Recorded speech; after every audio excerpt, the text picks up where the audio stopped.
네, 유평 시간입니다. 유명한 사람의 글이나 평론을 소개하는데요. 오늘은 송재윤 캐나다 맥매서대 교수, 역사 교수인데요. 칼럼을 조선일보에 실었네요. 제목이 이승만 죽이기 60여 년 팩트를 지어내는 역사가들.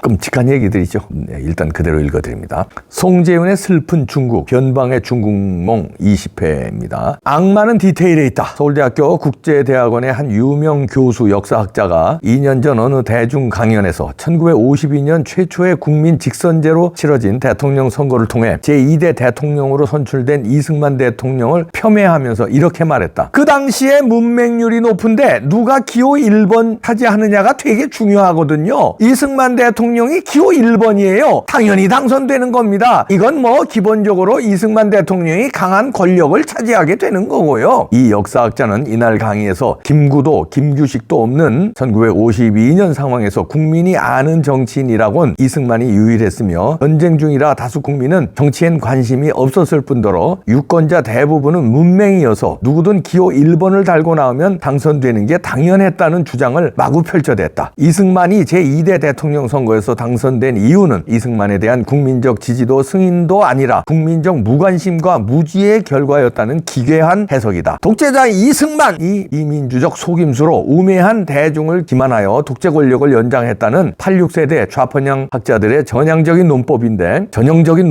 과연 학술적 타당성이 있을까? 서울대학교 유명 역사학자의 발언이라 무조건 믿고 본다면 큰 오산이다. 세상에는 정치 편향에 휘둘러 현실을 왜곡하고 문서를 곡해하는 역사학자들이 수두룩하다. 역사 서술에서 악마는 잠복한 바이러스처럼 언제나 디테일 속에 또아리를 틀고 있다. 그 악마를 찾아내기가 그다지 어렵지도 않다. 인터넷 검색창에 제2대 대한민국 대통령 선거라는 검색어만 놓고 클릭하면 관련 사실이 줄줄이 굴비처럼 엮여 나온다. 1952년 8월 5일 전쟁 와중에 치러진 제2대 대한민국 정부 통령 선거에서 기호 1번을 달고 출마한 대통령 후보는 이승만이 아니라 조봉암이었다. 이승만은 기호 2번이었다. 또한 전쟁 상황이었음에도 전국 투표율은 88.09%에 달했다. 사상 처음 치러지는 직선제 대통령 선거에 국민 다수는 적극적으로 참여했음을 증명하는 놀라운 수치다. 그 결과 74.661%라는 실로 무서운 득표율을 과시하며 이승만은 제2대 대통령으로 당선되었다. 당시 선거 관련 자료를 조금만 들춰보면 누구나 위의 객관적 사실을 확인할 수 있다. 1번을 달고 출마한 조봉암의 선거 포스터도 수없이 발견된다. 그럼에도 대중 앞에서 왼손 검지로 일자까지 만들어 보이면서 이승만이 기호 1번을 달고 나와 문맹의 유권자들은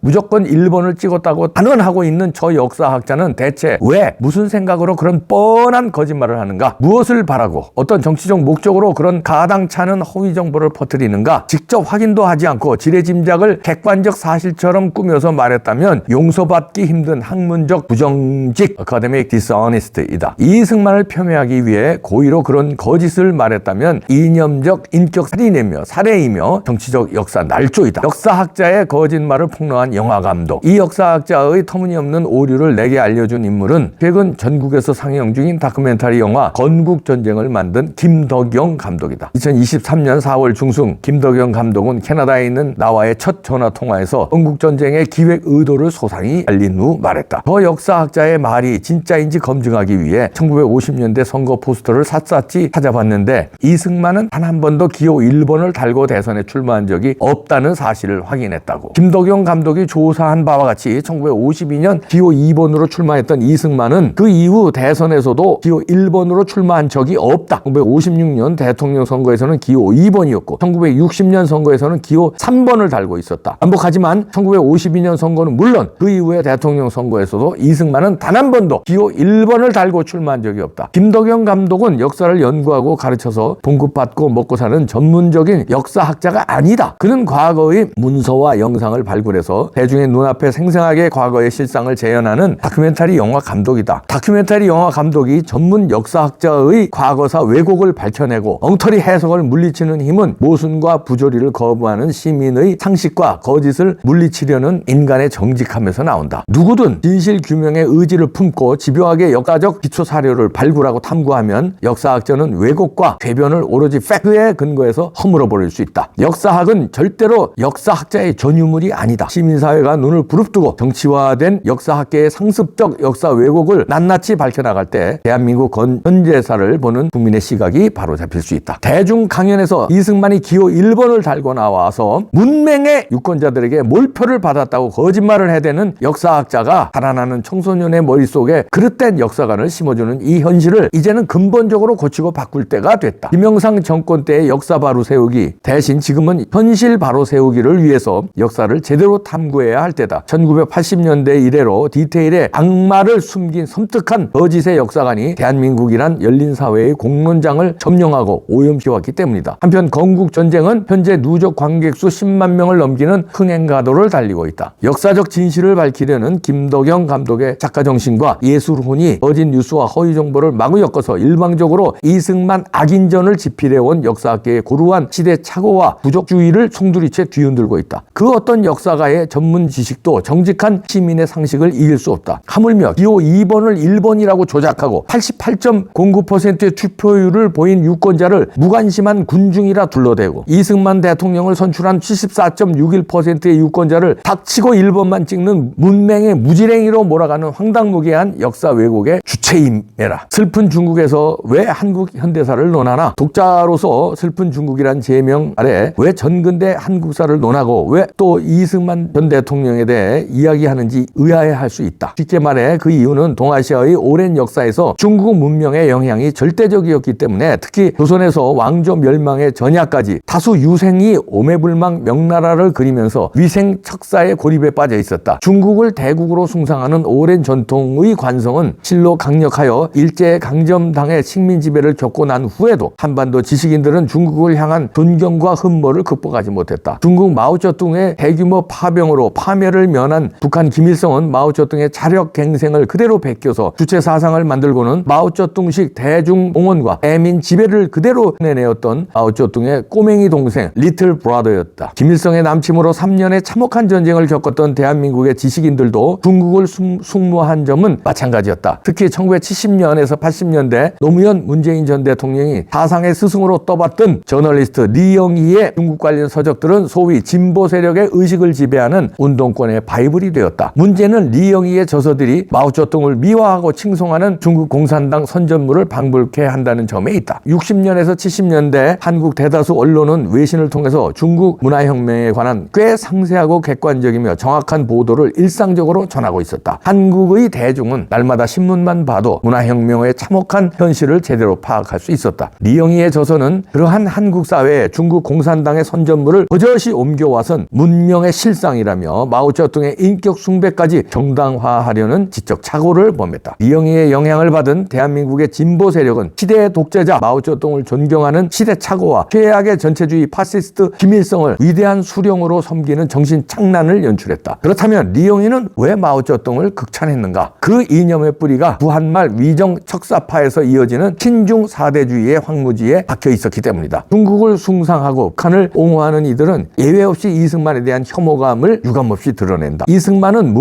중국 문명에서 벗어나 중화 중심주의적 세계관을 타개하고 타파하고 구미 모델의 근대화를 지향했다. 이승만은 해방 공간의 극한적 좌우 대립 속에서도 대한민국이라는 자유민주주의 신생국을 건립하여 미국 주도의 자유적 국제질서 리벌 인터내셔널 오더에 편입시킨 한국 현대사의 가장 중요한 인물이다. 한국 현대사에서 마오쩌둥을 흠모하고 김일성을 존숭했던 세력은 반미와 반자유로 무장한 시대착오적 이념의 일탈자들이었다. 선명한 반공의 기치를 내걸고 제네바 협정과 인권의 가치를 내세워 2만 6천 명 반공포로를 석방한 이승만은 시대착오적 이념의 일탈자들에게 불구 대천의 원수가 되었다. 바로 그런 이유로 그들은 이승만이 세운 대한민국의 정통성을 무너뜨리는 이념 공세를 가해왔다. 리영희의 악의적 오역, 대한민국 세력의 정치적 무기로 그런 악의적 이념 공세 중에서도 특히 리영희가 대한민국 정부 수립과 관련해서 유엔 총회의 결정문을 왜곡한 사례는 앞으로도 두고두고 역사의 화산지석이 되어야 마땅하다. 1948년 12월 프랑스 파리에서 열린 제3차 유엔 총회에서 채택된 결의의 내용은 다음과 같다. 한국어 번역 2. 유엔 한국 임시위원단이 감시하고 협의할 수 있었으며 한국인의 대다수가 살고 있는 한반도 내 지역에서 유효한 지배권과 관할권을 가진 합법정부 대한민국 대한민국 정부가 출입되었다는 점, 또 이 정부는 임시위원회의 감시 아래서 한반도 그 지역의 유권자들의 자유로운 의사가 적법하게 표현된 선거에 근거하고 있다는 점, 그리고 그것이 한반도 유일의 그러한 합법 정부라는 점을 선언한다. 영어 원문이 있습니다. 리영희는 대한민국이 유권자의 자유로운 의사가 표현된 공정한 선거에 의해서 성립된 한반도의 유일한 법정부라는 UN 총회 결의문을 대한민국은 38선 이남에 수립된 유일한 합법정부라고 악의적으로 오역했다. 그의 오역은 대한민국의 국제법상 합법성과 헌법적 정당성을 부정하는 학계, 언론계, 정계, 문화계의 반대한민국 세력에 의해서 끊임없이 악용되었다. 리영희는 왜 The only such government in Korea를 38선 이남의 유일한 합법정부라고 오역했을까? 몰라서 틀렸나? 알면서 왜곡했나? 대한민국은 1948년 5월 10일 총선거를 거쳐 8월 15일 공식적으로 수립되었다. 중앙선관위 자료에 따르면 5월 10일 총선거는 전국 만 21세 이상 남녀 총 유권자 813만여 명 중에서 785만여 명 96.4%가 선거인 등록을 했고, 그중 95.5%가 투표를 했다. 대한민국 최초의 선거는 그렇게 국민의 압도적 다수가 나라 세우기에 열망을 갖고 적극적으로 참여한 명실공히 보통, 평등, 직접 비밀 선거였다. 그날 선출된 198명의 국회의원은 5월 31일 재원의회를 개원했으며 7월 17일에는 드디어 대한민국 헌법이 공표됐다. 그 헌법에 따라 국회의원의 간접 선거로 제1대 대통령 이승만이 선출되었다. 요컨대 한국 헌정사 최초의 민주정권은 1948년 수립된 바로 그 정부였다. 마오쩌둥을 흠모하고 경애하며 숱한 가짜 뉴스와 허위 정보를 엮어서 그의 공적을 미화하고 그의 인격을 찬양했던 리영희는 1948년 유엔의 감시하에 국민 총선거를 거쳐 국민 절대 다수의 승인을 얻어서 수립된 대한민국의 국가로서의 정통성을 흔쾌히 인정할 수 없었다. 한반도 유일의 합법정부를 38선 이남의 유일한 합법정부로 왜곡한 그의 의도는 진정 무엇이었을까? 조선민주주의 인민공화국도 대한민국만큼 합법적이라고 주장하고 싶었습니까? 리영희의 글을 다시 읽어보면 뿌리 깊은 그의 친중주의가 반미주의와 동전의 양면처럼 딱 붙어 있음을 확인하게 된다. 친중 반미는 곧 반대한민국으로 이어진다. 슬픈 중국에서 한국의 서글픈 친중 사대주의를 다뤄야 하는 까닭이 바로 여기에 있다. 야, 이렇게 이 송재윤 교수가 역사학자답게 캐나다 맥메스터대 교수죠. 역사적 가짜를 들춰내서 좌파를 일가를 했습니다. 여기 이것 말고도 숱한 가짜들이 많은데 여기서 나온 두 개의 큰 리영희의 가짜, 유일한 합법정부 대한민국을, 한반도의 유일한 합법정부 대한민국의 UN 결의안을 한반도를 빼고 38선 이남으로 영어를 사기치냐, 이게 바로 이 리영희야. 야, 이렇게 사기를 치고인데 그 좌파들은 그걸 또 따라요. 그리고 야, 이 도둑놈들이에요. 이 역사학자들이 좌파가 많습니다. 이건 통계적으로 나와 있어요.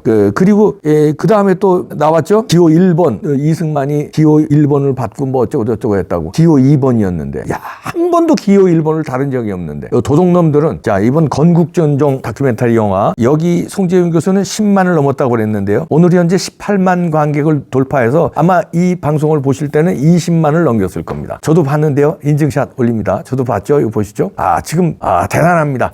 윤석열 대통령도 꼭 가서 보시고 인증샷을 기자들에게 떠돌게 해주십시오. 한동훈 위원장도 꼭 봐주십시오. 그래서 100만을 남깁시다. 여기 이 가짜 역사학자들의 이 거짓말 하기를 끝장 냅시다. 건국전쟁 화이팅! 네, 저도 봤습니다. 네, 재밌어요.